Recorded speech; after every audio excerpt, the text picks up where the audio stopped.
नमो तस्सा भगवतो अरहतो सम्मा सम्बुद्धस्सा नमो तस्सा भगवतो अरहतो सम्मा सम्बुद्धस्सा नमो तस्सा भगवतो अरहतो सम्मा सम्बुद्धस्सा। नमस्ते भारतवासियों, धम्म ज्ञान चैनल पर आपका सहर्ष स्वागत है। आपका दिन मंगलमय हो, अत्त दीप भव। आज के वीडियो में हम सुत्त पिटक के मध्यम निकाय के महावग्ग के ऊपरी पन्नासक के विभंग वग्ग में आए भद्दे करत सुत्त, आनंद भद्दे करत सुत्त, महाकंचायन भद्दे करत सुत्त, लोम संकगीय भद्दे करत सुत्त, चूल कम्म विभंग सुत्त और महाकम्म विभंग सुत्त के बारे में जानकारी देंगे। वीडियो अंतिम तक देखिए और सुनिए और ज़्यादा से ज़्यादा शेयर करें। तो शुरू करते हैं। ऊपरी पन्नासक विभंग वग्ग। पहला है भद्दे करत सुत्त। ऐसा मैंने सुना है, एक समय तथागत श्रावस्ती में अनाथ पिंडिक के आराम जेतवन में विहार करते थे। वहां तथागत ने भिक्षुओं को संबोधित किया। भिक्षुओं, भदंत कह उन भिक्षुओं ने उत्तर दिया। तथागत ने यह कहा, भिक्षुओं, तुम्हें भद्दे करत मतलब अकेले अच्छे में अनुरुक्त के उद्देश्य मतलब नाम कथन और विभंग मतलब विभाग को उपदेशता हूँ, उसे सुनो, अच्छी तरह मन में करो, कहता हूँ। अच्छा भंते कह उन भिक्षुओं ने तथागत को उत्तर दिया। तथागत ने यह कहा, अतीत का अनुगमन न करें, न भविष्य की चिंता में पड़े। जो अतीत है वह तो नष्ट हो गया और भविष्य अभी आ नहीं पाया। वर्तमान जो धर्म मतलब बात है उसी को तहाँ तहाँ देखे। जो अंसाहारी असंकोची है उसे विद्वान बढ़ावे। आज ही कर्तव्य में जुड़ना चाहिए। कौन जानता है कल मरण हो। महासेन मृत्यु से युद्ध करते हमारा कोई निश्चय नहीं है। रात दिन निरालस उद्योगी हो, इस प्रकार विहरने वाले को ही शांत मुनिजन भद्दे करत कहते हैं।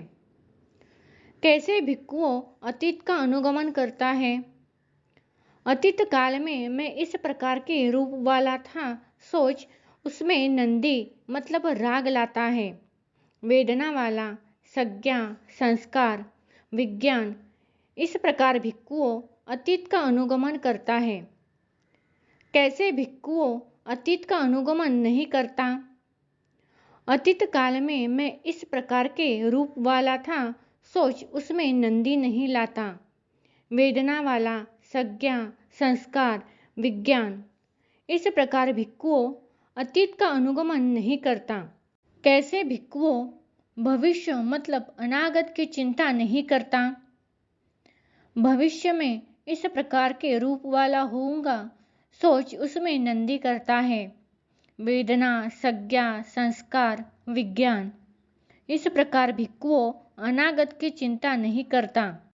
कैसे भिक्षुओं प्रत्युत्पन्न मतलब वर्तमान विद्यमान धर्मों में आसक्त होता है।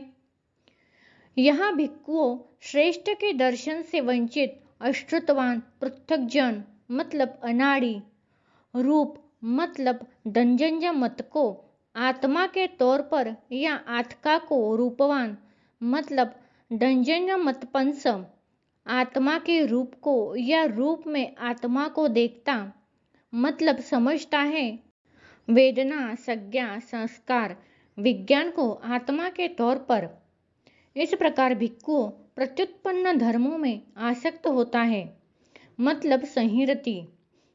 कैसे भिक्षुओं प्रत्युत्पन्न धर्मों में नहीं आसक्त होता। यहाँ भिक्षुओं श्रेष्ठों के दर्शन को प्राप्त बहुश्रुत श्रेष्ठ श्रावक रूप को आत्मा के तौर पर या आत्मा को रूपवान आत्मा में या रूप में आत्मा को नहीं देखता। वेदना संज्ञा संस्कार विज्ञान को आत्मा के तौर पर या आत्मा को विज्ञावान आत्मा में विज्ञान को या रूप में विज्ञान को नहीं देखता। इस प्रकार भिक्षुओं प्रत्युत्पन्न धर्मों में नहीं आसक्त होता। अतीत का अनुगमन न करे। शांत मुनिजन भद्दे करत कहते हैं। भिक्षुओं जो मैंने कहा। भिक्षुओं तुम्हें भद्दे करत के उद्देश्य और विभंग को उपदेशता हूँ, वह इसी के लिए कहा। तथागत ने यह कहा। संतुष्ट हो भिक्षुओं ने तथागत के भाषण का अभिनंदन किया। दूसरा है आनंद भद्दे करत सुत्त। ऐसा मैंने सुना है, एक समय तथागत श्रावस्ती में अनाथ पिंडिक के आराम जेतवन में विहार करते थे। उस समय आयुष्मान आनंद उपास्थान शाला में भिक्षुओं को धार्मिक कथा द्वारा संदर्शित मतलब सुझाना, समादर्शित समुत्तेजित मतलब संप्रहर्षित करते थे। भद्दे करत के उद्देश्य और विभंग को कहते थे। तब तथागत सायंकाल ध्यान से उठकर जहाँ उपास्थान शाला थी वहां गए। जाकर बिछे आसन पर बैठे। बैठकर तथागत ने भिक्षुओं को संबोधित किया। भिक्षुओं, किसने आज उपास्थान शाला में भिक्षुओं को धार्मिक कथा द्वारा समुत्तेजित किया? भद्दे करत के उद्देश्य और विभंगों को कहा। बनते आयुष्मान आनंद ने उपास्थान शाला में। तब तथागत ने आयुष्मान आनंद को संबोधित किया। कैसे आनंद तूने भिक्षुओं को समुत्तेजित किया? भद्दे करत के उद्देश्य और विभंगों को कहा। बनते इस प्रकार मैंने भिक्षुओं को उद्देश्य और विभंग को कहा। अतीत का अनुगमन न करे। शांत मुनिजन भद्दे करत कहते हैं। कैसे आवसो अतीत का अनुगमन करता है? भिक्षुओं प्रत्युत्पन्न धर्मों में नहीं आसक्त होता। अतीत का अनुगमन न करे। शांत मुनिजन भद्दे करत कहते हैं। इस प्रकार बनते मैंने भिक्षुओं को समुत्तेजित किया। भद्दे करत के उद्देश्य और विभंग को कहा। साधु साधु आनंद, ठीक ही तूने आनंद भिक्षुओं को भद्दे करत के उद्देश्य और विभंग को कहा। अतीत का अनुगमन न करे। शांत मुनिजन भद्दे करत कहते हैं। प्रत्युत्पन्न धर्मों में नहीं आसक्त होता। अतीत का अनुगमन। तथागत ने यह कहा। संतुष्ट हो आयुष्मान आनंद ने तथागत के भाषण का अभिनंदन किया। तीसरा है महाकंचायन भद्दे करत सुत्त। ऐसा मैंने सुना है, एक समय तथागत राजगृह में तपोदा राम में विहार करते थे। तब आयुष्मान सिमिद्धि रात को भिनसार में उठकर जहाँ तपोदा थी वहां स्नान के लिए गए। तपोदाह में शरीर को परिसिंचित कर निकलकर गात्र को सुखाते हुए एक वस्त्र पहने खड़े हुए। तब प्रकाश युक्त रात्रि में सारी तपोदा को प्रकाशित करता कोई प्रकाशमान देवता मतलब राजा जहाँ आयुष्मान समिद्धि थे वहां गया। जाकर एक और खड़ा हो गया। एक और खड़े उस देवता यानी राजा ने आयुष्मान समिद्धि को यह कहा। भिक्षु भद्दे करत के उद्देश्य और विभंग को तुम धारण करते मतलब याद किए हो? नहीं आउस, मुझे याद नहीं भद्दे करत के उद्देश्य और विभंग। और क्या आउस तुमको याद है? मुझे भी भिक्षु याद नहीं है। क्या तुम्हें भिक्षु भद्दे करत की गाथाएं याद है? नहीं आउस, मुझे याद नहीं है। क्या आउस तुमको याद है? मुझे भी भिक्षु याद नहीं है। भिक्षु भद्दे करत के उद्देश्य और विभंग को सीखो, पूरा करो, याद करो। भिक्षु भद्दे करत के उद्देश्य और विभंग सार्थक है। आदि ब्रह्मचर्यक मतलब शुद्ध ब्रह्मचर्योपयोगी है। वहाँ आयुष्मान समिद्धि ने देवता से प्रेरणा पाकर उन्हें भद्देकरत के उद्देश्य और विभंग का उपदेश करने के लिए निवेदन किया। इस पर तथागत ने यह उपदेश किया और इसके बाद विहार में चले गए। उनके चले जाने के थोड़े ही समय पश्चात भिक्षुओं को यह हुआ कि तथागत संक्षेप में उद्देश्य कहकर बिना विस्तार से विभाग किए विहार में चले गए हैं। अंततः उन्होंने शास्त्रा से प्रशंसित और विज्ञ ब्रह्मचर्यों से संभावित मतलब सत्कृत आयुष्मान महाकांचायन को तथागत के कहे को विस्तार से अर्थ विभाग करने के लिए अनुरोध किया। आयुष्मान महाकांचायन ने भिक्षुओं को समझाया कि कोई कैसे अतीत का अनुगमन करता है, कैसे अनुगमन नहीं करता है, कैसे अनागत की चिंता करता है, कैसे चिंता नहीं करता है, कैसे प्रत्युत्पन्न धर्मों में आसक्त होता है, कैसे आसक्त नहीं होता है। आयुष्मान महाकांचायन ने कहा कि तथागत के संक्षेप में कहे भाषण का अर्थ मैं इस प्रकार विस्तार में जानता हूँ। यदि आप चाहो तो तथागत से भी इस बारे में पूछ लो और जैसे वे कहे वैसा धारण करो।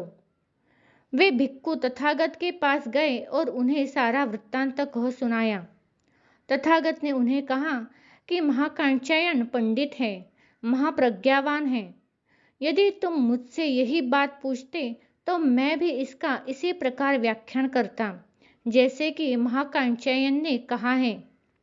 यही इसका अर्थ है, इसे इसी प्रकार धारण करो। चौथा है लोम संकगीय भद्देकरत सुत्त।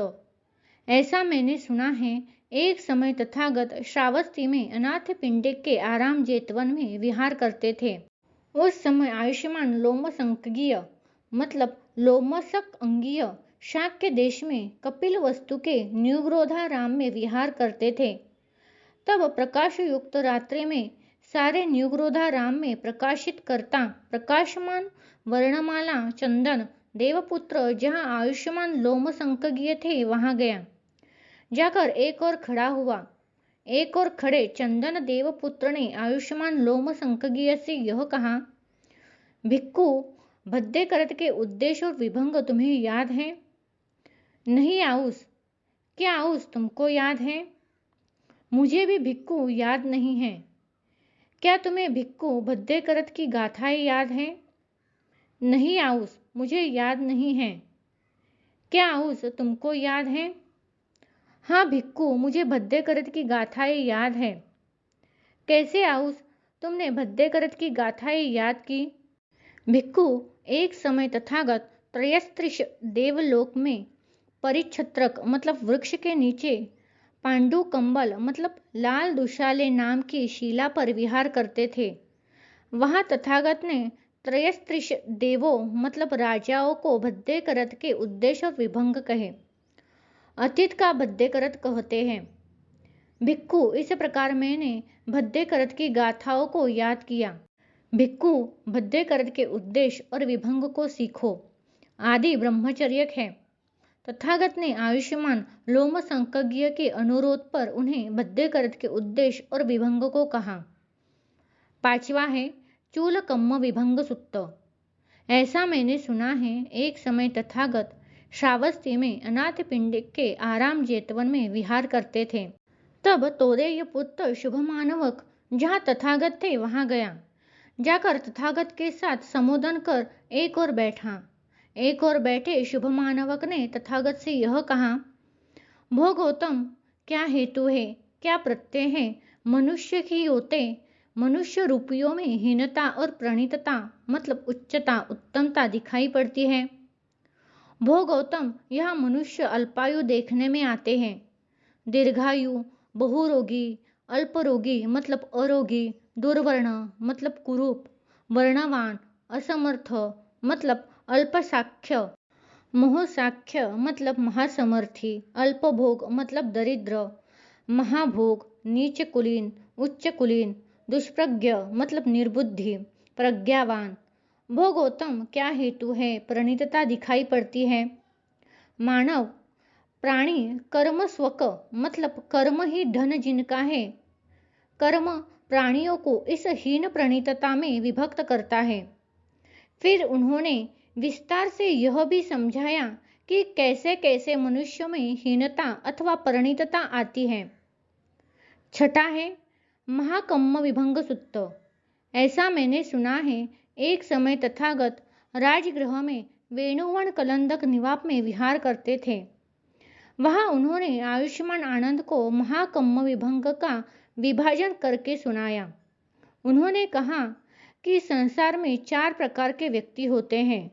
एक, दुशील, लोभी, द्वेषयुक्त चित्त एवं मिथ्या दृष्टि वाला, जो शरीर छोड़ने पर नरक में उत्पन्न होता है। दूसरा, ऐसा ही जो शरीर छोड़ने पर स्वर्ग में उत्पन्न होता है।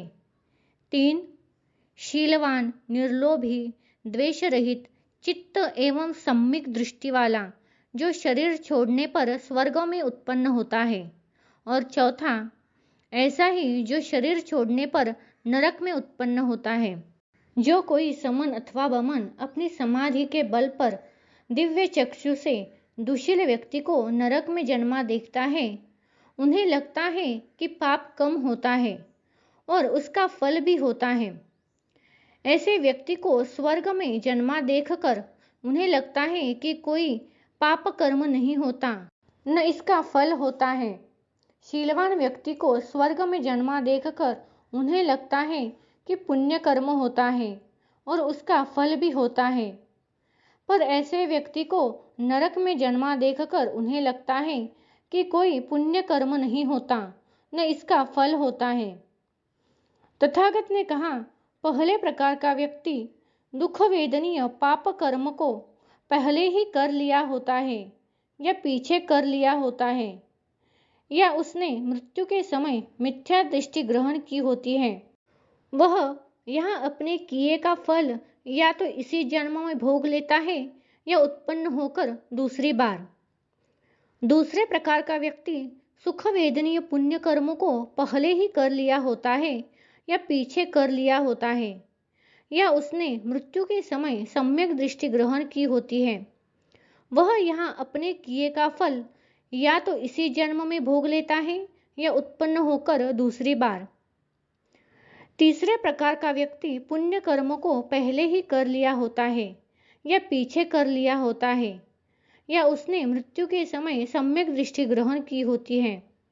वह यहाँ अपने किए का फल या तो इसी जन्म में भोग लेता है या उत्पन्न होकर दूसरी बार। चौथे प्रकार का व्यक्ति पाप कर्म को पहले ही कर लिया होता है या पीछे कर लिया होता है, या उसने मृत्यु के समय मिथ्या दृष्टि ग्रहण की होती है। वह यहाँ अपने किए का फल या तो इसी जन्म में भोग लेता है या उत्पन्न होकर दूसरी बार। इस प्रकार अभव्य प्रतीत होने वाले अभव्य कर्म होते हैं, भव्य प्रतीत होने वाले अभव्य कर्म होते हैं, भव्य प्रतीत होने वाले भव्य कर्म भी होते हैं और अभव्य प्रतीत होने वाले भव्य कर्म भी होते हैं। तो आज के लिए बस इतना ही।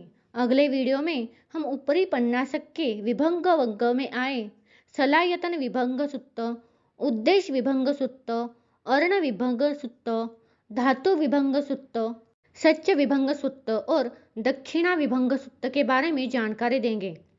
अगर आपको यह वीडियो अच्छा लगा तो धम्म ज्ञान चैनल को सब्सक्राइब, लाइक, शेयर, कमेंट करना मत भूलिए। साथ ही बेल के आइकन पर क्लिक करें ताकि अगला वीडियो सबसे पहले आपके पास पहुंच जाएगा। धन्यवाद। Keep supporting.